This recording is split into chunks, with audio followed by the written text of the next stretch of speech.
Hello everyone, welcome back to Fozen's tutorial. Today it's set 2 and it consists of 10 questions. So before I begin, I just want to ask you people how the preparation is going on. I hope all of you are practicing well and preparing well. So without wasting much time, let's go to the questions directly. The first question is which features does not form one of Fayol's 14 principles of management? So we know Fayol's what is I have already discussed Fayol's 14 principles of management. Yes or no? So even I have gave the technique of how to remember this. It's none other than that, uh, that you CUSSR, then OIC. So follow this step 1, 2, 3, 4, 5, 6, 7, 8, 9, 10, 11, 12. Yeah, that you see USSR, OIC. So you will find it. So you can see Esprit corps, it's there in the file. This is also there. Order is also there, but individual is not there. So the answer is which this is not in 14 principles of management. All right. So going to the next. What is Frank Gilbert work most noted for? So if we before I also discussed about this Frank Gilbert, and this guy is related to time and motion study. All right, time and motion study is the right answer. So what he has done actually, he and his wife. Okay, he and his wife. That is Frank and Lillian Gilbert. Lillian. So these are the two names, husband and wife. Okay. They have studied on turbulix, known as, you can go through the internet also answer. This is what 18 elemental uh, motion used in the study of motion in the workplace. All right. That is what. Suppose let's say this is a workplace. In a workplace, so they have identified like 18 elemental motions. So what are the exact one best way of doing one work? So they haven't found out.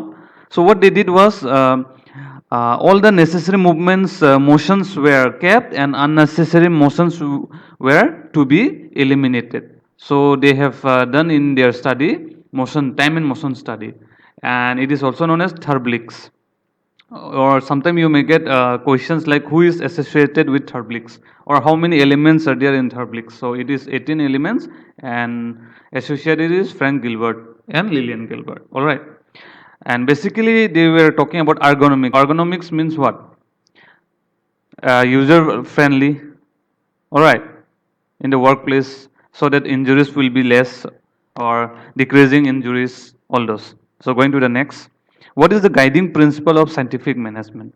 So scientific management, we all know who is the founder or who is the father. Sometimes you may get a question like who is the father of who is known as father of scientific management. So it is F.W. Taylor. All right. And F.W. Taylor was a mechanical engineer. Sometimes this also comes. So he has found out one best way of to do a job. One best way to do a job. So this was the guiding principle of Fayol. And one most famous is what? Science, not rule of thumb. Taylor always believed that all work should be done in a scientific way. That is, scientific methods were used for doing all the works. So let's go to the next. Which of the following is not a characteristic of a bureaucratic organization? So when you hear bureaucratic, who comes in mind? He is none other than Max Weber. All right. These are all these Fayol, scientific management. It is Taylor and this Max Weber. They are part of classical theory, which we have read. Classical theory is divided into three parts. There is scientific management, administrative management, and bureaucratic. So this is bureaucratic. It is Max Weber. So in bureaucratic, we all know authority is there. There are lots of authority. There are lots of regulation, and common structure is there from higher to lower levels. There will be structure. It is very rigid. Alright, it is very difficult to change to take place. So the correct answer is change. This is not a characteristic of bureaucratic. So next. According to Taylor, even a small production activity like loading figures of iron into boxes can be scientifically planned and managed. This can result in tremendous savings of human energy as well as wastage of time and materials. Identify the related principle of scientific management. So basically, he talks about one best way of doing work, that is doing work scientifically. So basically, the correct answer is science, not the rule of thumb. All right. So going to the next. Henry Fayol was a who is Henry Fayol? Was a farmer? No, obviously not. He was not a accountant. He may be scientist or engineer, but the correct answer is he is not a scientist, but he is an mining engineer. See, the questions may come in this way also. Or sometimes you may be asked F.W. Taylor is was a so he is mechanical engineer. So please guys do not get confused. When you say mechanical engineer, it's F.W. Taylor, and mining engineer is Fayol, Henry Fayol. So this is very important. Employees should receive orders from one superior only. How did Fayol define this principle? So Fayol also had lots of principles like unity of direction, unity of command and all.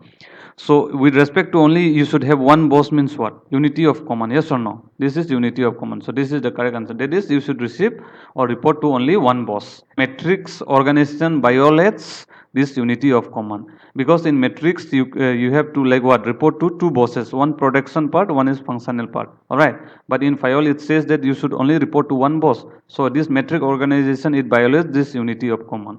So going to the next. Fayol emphasized on the need for teamwork in completing objectives and in the principle. In union, there is a strength. What term did Fayol use for expressing this? So, union is a strength. That is, there is a strength in union. That is group or team, let's say. Team, unity, it speaks about it. So, basically, Esprit the corps is known as team spirit. Team spirit. All right. So, this is the correct answer. And okay.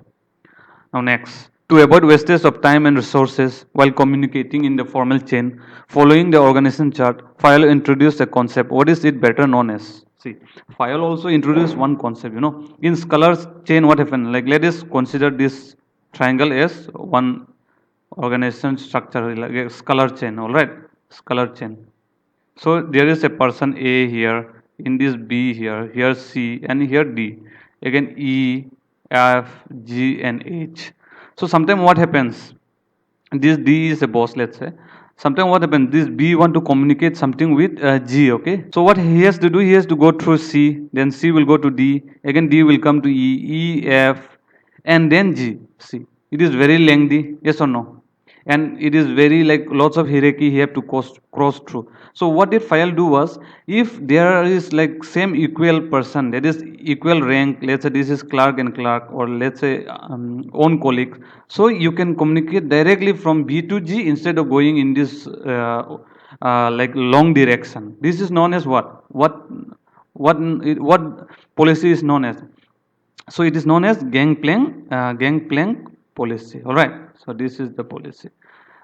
It's known as gangplank policy, and it is horizontal communication. Sometimes it is known as horizontal communication or lateral communication. That is in the same, like what to say, same rank, same designation. All right.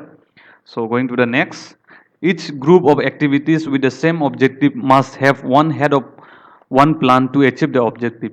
What was Fayol defining? So Fayol was saying one thing. There is like when one person deals like let's say related person, let's say with respect to marketing, let's say marketing, sales, advertisement. So this all these thing can come under one boss. All right, one manager. So he can look after all these things. So it is known as unity of direction. That means he can direct as a whole because all are interrelated. Yes or no? So these things are very important.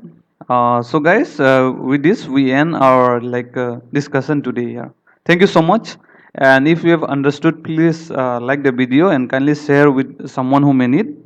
Thank you. Take care and all the best for your preparation.